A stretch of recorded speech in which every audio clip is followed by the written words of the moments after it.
We've already gotten a couple new medical dramas this TV season, including my favorite new show of the season, The Pit, over on Max. But Fox has their offering as well. This airs Tuesday nights. Let's talk about Doc.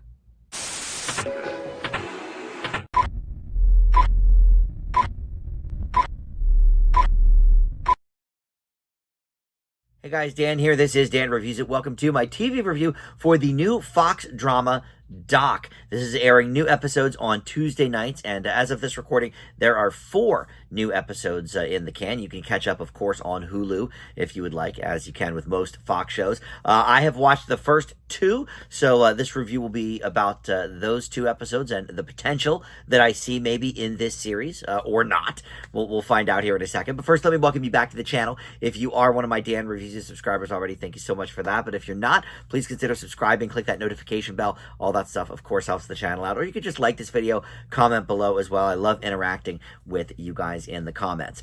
All right, so this takes place in Minneapolis at a hospital where the chief of internal medicine, Dr. Amy Larson, played by Molly Parker, who you may recognize from Deadwood. That's probably where she's most famous, but she was also on House of Cards. She's done a lot of work over the years, but she suffers a traumatic brain injury after a car accident that takes away her memory of the last 8 years, including a lot of family drama, including the divorce of her husband and the loss of one of her children. So this series is about her recovery and her sort of maybe righting some of the wrongs that she doesn't even remember doing, but apparently she was a real hard person to deal with in her life, and she devoted herself to her craft, and she is apparently a very, very brilliant doctor, but suffering is everyone around her in her life, including her husband and her strained relationship with her daughter and the people that work with her, and even the patients. Yes, they get healed, but her bedside manner is terrible. And we see a little bit of that in flashback form before we get to the accident. We actually see the accident happen as well in that first episode. So we sort of get a sense of who this character is and whatnot. But in supporting roles, you have Omar Metwally, John Ecker, people I'm not familiar with, to be completely honest. But someone you will recognize most likely is Scott Wolf, who somehow looks pretty much the same as he did on another Fox show 30 years ago, Party of 5, the never-aging Scott Wolf. So he plays Dr. Richard Miller, who becomes the acting chief of internal medicine after Molly's accident. So this series is interesting because, look, you obviously need some kind of a hook with your medical show, so you have something to kind of set yourself apart. The Pit, which I mentioned in the intro, it's my favorite new show of the season, medical or otherwise, takes the approach of 24 in that it is in real time, and we're taking, I think there's 17 episodes in that season, so we've got 17 hours straight that we're going to see minute by minute at the Pit.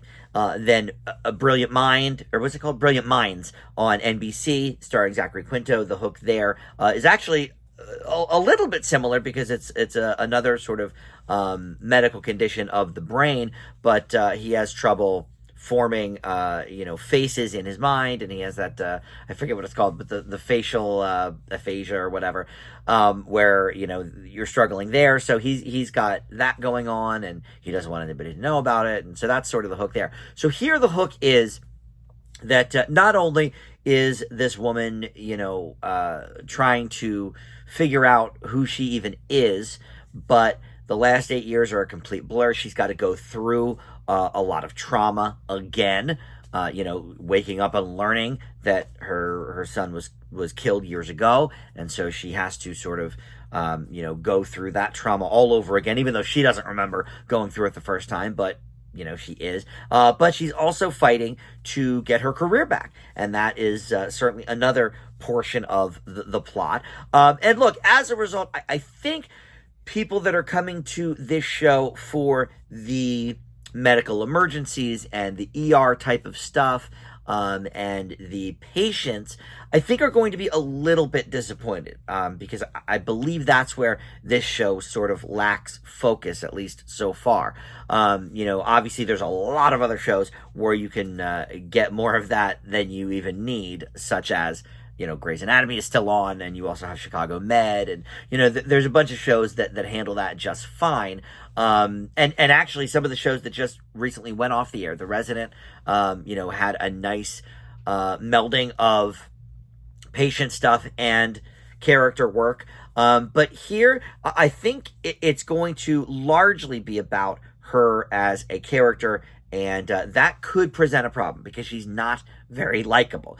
There is certainly that idea of, oh, well, okay, we definitely feel bad for her because she's having to relearn everything, and she's learning about her the tragedies in her life that, have happened in the parts that she can't remember and whatever. But turning that, sideways a little bit, we see that she's had a lot of issues with her coworkers and former patients, et cetera, and her ex-husband over the years.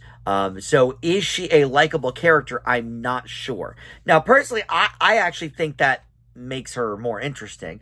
It's sort of a little bit of a dramatic take on the old show Samantha Who with Christina Applegate. She is just a bitch to everybody in her life, and then she has this amnesia and doesn't know that she was such an a-hole to everybody.